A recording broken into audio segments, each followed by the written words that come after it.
In the news this week, Nigerians prepare to defend themselves as they heed General Danjuma's call to arms.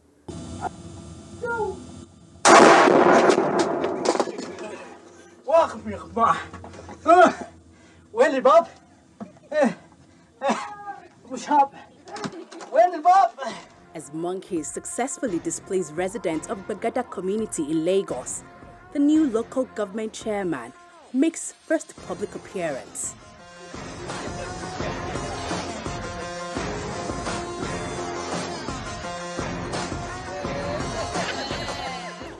Fatima Dangote's wedding draws strong reaction from the Nigerian Union of Gold-Digging Demons. And now, it's the other news.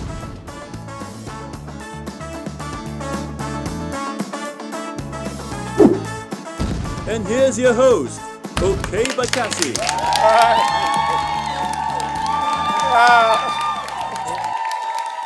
Thank you. Thank you, ladies and gentlemen, and the rest of you watching. It's another episode of The Other News. Well, if news is a boring wedding, then the other news is that secret after party that starts immediately after the old people, pastors and army boy people have left the venue. All right. Wow, what a week it has been. My guest today is a former presidential candidate. Ladies and gentlemen, we have Professor Utomi in the building! Yes! Yeah. All right, we have a really illuminating report from our special correspondent, so stick around for that and much more. But first is the other news headlines. Former President Goodluck Ebele Jonathan says some people are trying to tarnish his image. And to whoever that person is, I say, stop it! Try and polish Oga Jonah's image, just like these people did. Yeah. Yeah, Microsoft founder Bill Gates says that Nigeria will thrive when every Nigerian is able to thrive. Gates, Baba. So with all your money, you think Nigerians want everybody to do well and be on the same level, I mean? And that's how we roll here. Anyway, you better adjust your glasses and look at our national motto again. Yeah, but that was my neighbor. That's how we roll, yeah. Well, the Lagos state government declared a public holiday to accommodate the official visit of President Muhammad Buhari to Lagos state. Are you surprised? President Buhari has come now, so naturally now the economy should shut down again. Yeah, all right. Former Vice President Atiku Abubakar has declared his intention to run for president under the PDP. I intend to offer myself to run for the office of the President of the Federal Republic of Nigeria. Wow. The former VP announced his candidacy while visiting Governor Nyesom Wike in Port Harcourt. The PDP members in attendance were overheard saying, "Customer, welcome." My guest went from working in the private sector to being an advisor to President Shagari at the age of 27. Since then, he has continued to remain engaged with governance and leadership issues. So engaged, in fact, that he launched more than one bid for the highest office in the land. He's the chairman of Business Day Media, founder of the Center for Value in Leadership. Yeah, ladies and gentlemen, welcome Professor Utomi. All right. The Prof. You're welcome, sir. Thank you very much. Yes, good to have you here. Oh, I'm glad to be here. Oh, I'm so ready for the lectures today. Prof. When the Prof is in the building. Permit me to call you a gang leader. You understand? Not like Bado or any of the, but you know now, you formed... We can contain the Bado people. Our gang. You know, you formed Patito's gang.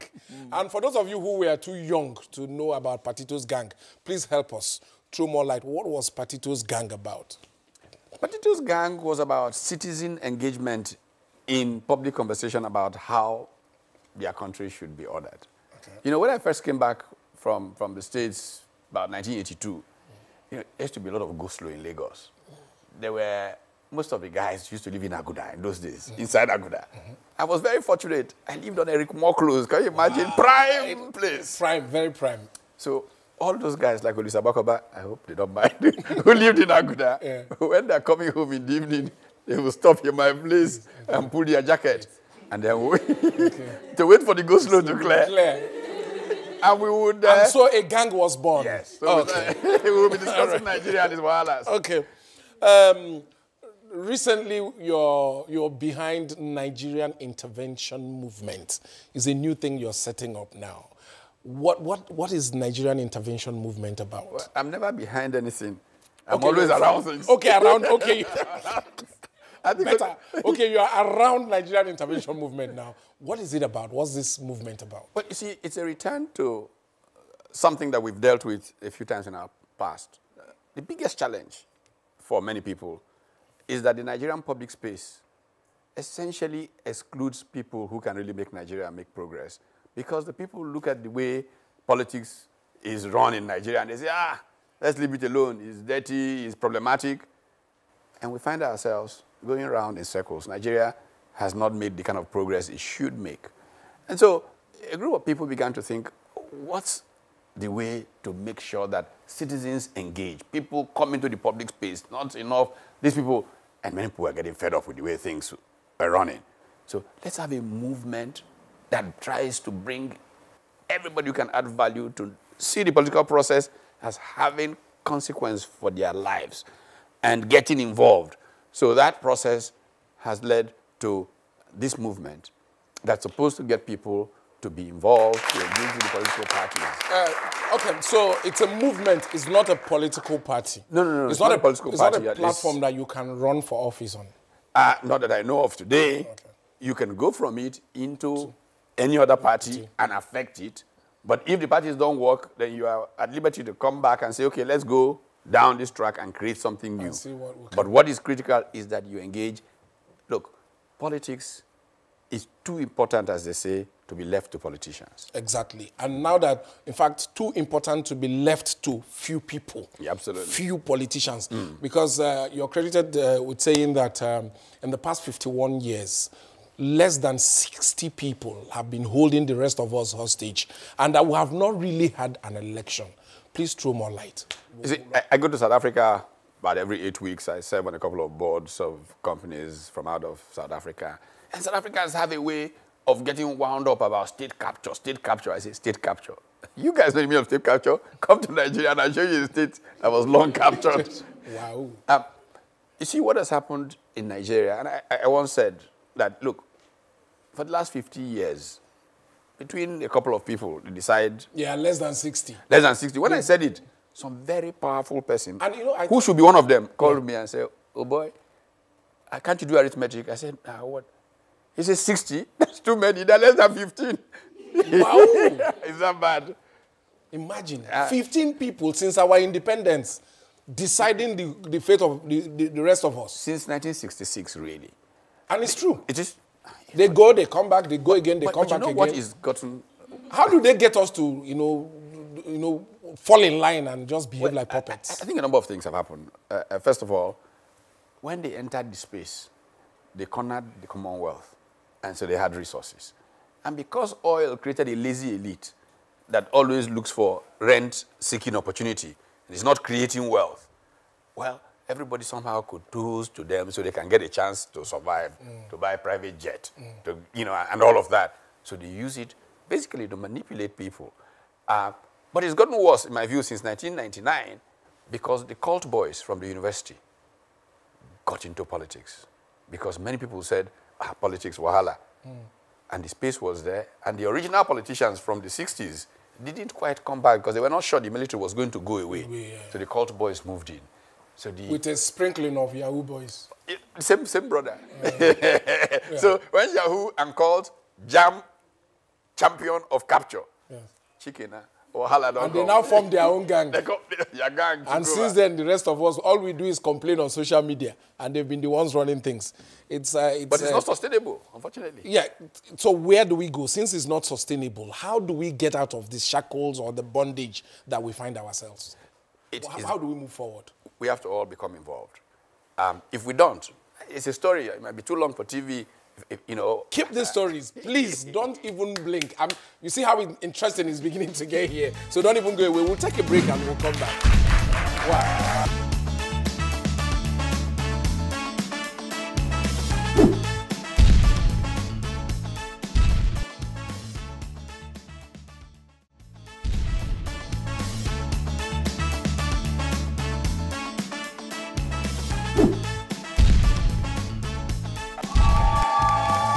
Welcome back.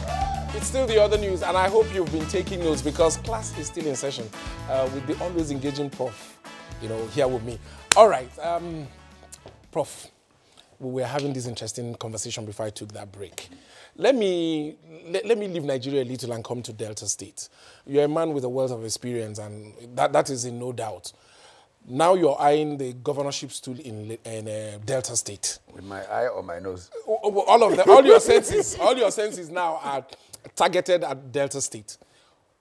What should Deltans expect from Professor Pat Utomi as governor? People of Delta need to organize themselves to save themselves. It's not, what we do in Nigeria is we look for one man to carry out a mission. What we need is somebody to help people organize themselves, to redeem themselves, create a vision of a world that is befitting of the possibilities that are before them.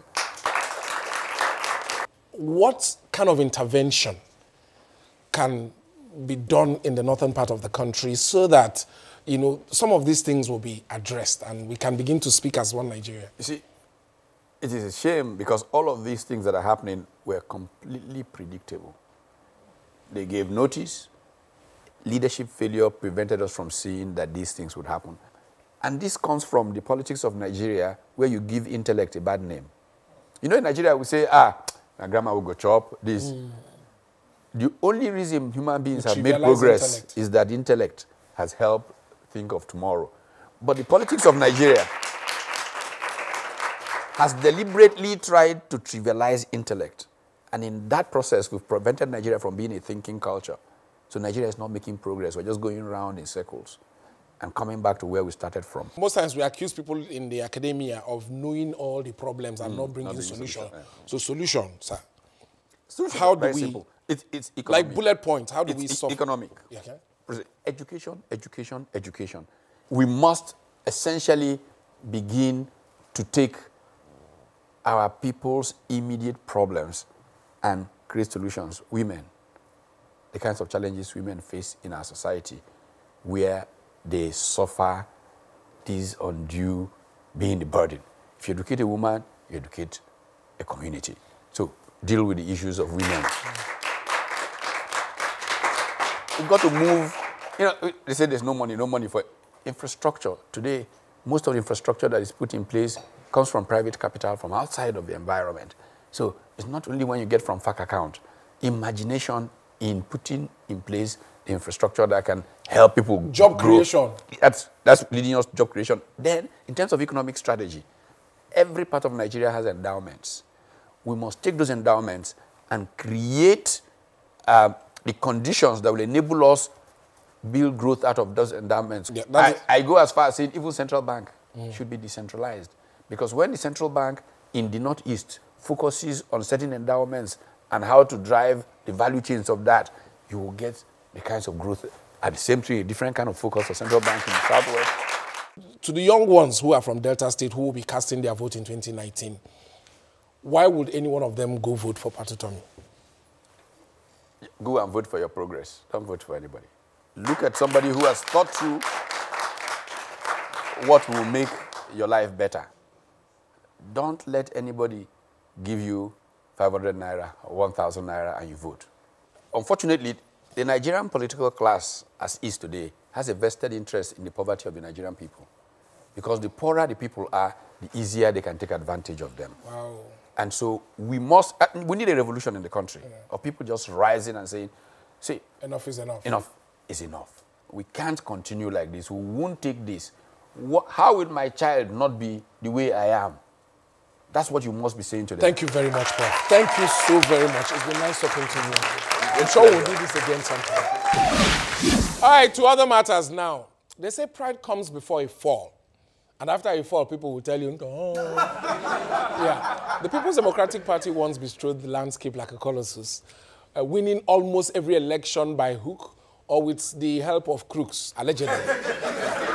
So confident was the party that it declared it would rule Nigeria for a long, long time. Back then, the chant used to be, PDP, power. But these days, it sounds more like PDP, no condition is permanent. Yeah. Yes, the People's Democratic Party led Nigeria through the first 16 years of this republic. That era was dominated by political fighting, unsolved political murders, impeachment, state of emergency, Ghana must go politics, and stealing, especially that stealing that is not to be confused with corruption. The PDP outlived and outlasted its peers. The star of the AD twinkled away, and the corn of the AMPP was soon eaten by either stray cows or corrupt politicians. Yet, the umbrella of the PDP remained open to cover and protect many people and many things, good, bad, and ugly. Some corruption scandals were from the stables of the PDP. But the PDP was also the party that gave us the GSM, Economic and Financial Crimes Commission, EFCC. Under the PDP, an Inspector General of Police and several governors were indicted for corruption. But nobody did any serious jail time.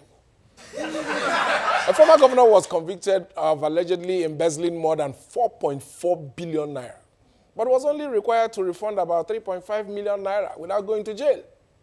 If that allegation were true, then it means the guy had made over 4 billion in profit and still got back to sleep on his own bed peacefully. After they will say corruption does not pay. See profit margin. Anyway, corruption persisted under the PDP to the point that each time politicians chanted, PDP carry go, ordinary Nigerians would wonder if it meant carry whatever you can grab from the treasury and go in peace, no shaking. The PDP gave us strong leaders like Baba Shege, the late Umaru, and the powerful Turai, the relentless Mama Peace, and Jonah too. Yeah, but that era came to an end in 2015 when the PDP was defeated in general elections by the All Progressive Congress, APC. Since then, the PDP has been trying to find its balance by resorting to its usual tactics such as controversial congresses, splitting in two factions and having two heads, facing the threat of being taken over by governors. Well, the PDP seems to have finally settled down somewhat. There's a new party chairman who says he's ready to do new things. Prince Uche Secondos, who has been duly elected as the next chairman of our great party. Although this party chairman looks very familiar, Prince Uche Secondos has been part of the problem, part of the party for years. But who knows? Maybe he can reform the PDP and bring change. Transformation. Yeah. Prince Uche Secondus recently stepped out and did something that Nigerians had been waiting to hear from the PDP for 19 years. Let me seize this opportunity to apologize for our past mistake. Finally, an apology. But why now? Has it got anything to do with the upcoming elections? We have passed through all our challenges with experience that no other party can boast of. Oh, he sounds sincere. But I hope he will mention all the things that the PDP is sorry for, one by one. Our past mistake. When we make mistakes, that we have made our mistakes? No, okay. But some of the things the PDP did were not mistakes, some of them were done koro with clear eye. Well, the spokesman of the PDP who came on Channels TV's Politics Today program and tried to explain the apology a little further. But our apology has to do with the fact, more than any other reason, with the fact that we allowed a movement that had no structure to take over the governance of this nation. I see. So what the PDP is really apologizing for is losing the 2015 elections, Abba, PDP, what an apology. Anyway, special correspondent Binta Bhadmus has been gate-crashing celebrity weddings in recent times. She's here to tell us all about it in just a moment. It's the other news.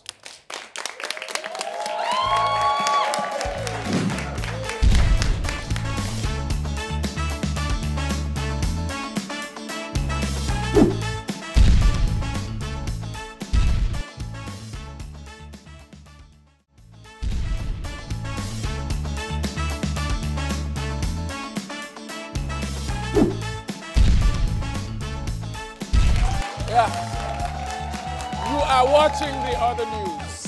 If you know Binta Bhadmus, our special correspondent, then you will know she is not the type to miss a good party on the weekends. Binta has been snooping around the biggest weddings in town, and now that she has put on her expensive lace and gele, she's put all that aside. Let her bring us the special reports. Binta.